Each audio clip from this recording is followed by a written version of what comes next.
¿Cómo relacionar el primer capítulo de Política para Amador con Anoche los lápices y la Casa de los Espíritus?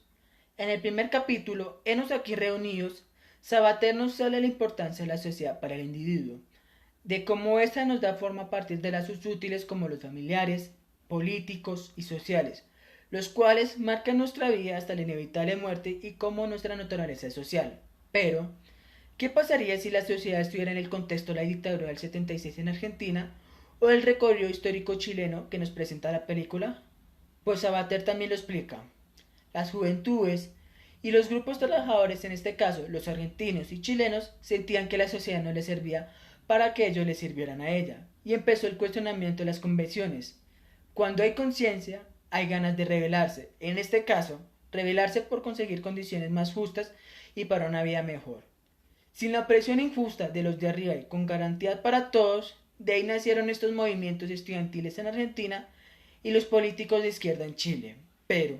desafortunadamente, la violencia de los regímenes militares logró doblegar por mucho tiempo a estas sociedades que empezaban a darse cuenta de que eran el origen de la fuerza colectiva, y algunas de estas víctimas doblegadas fueron los estudiantes de la Noche de los Lápices y otros los exiliados y desaparecidos en Chile,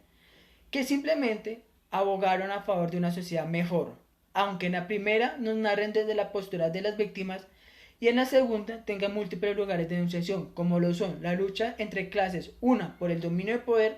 y la otra en busca de educación y un estatus social,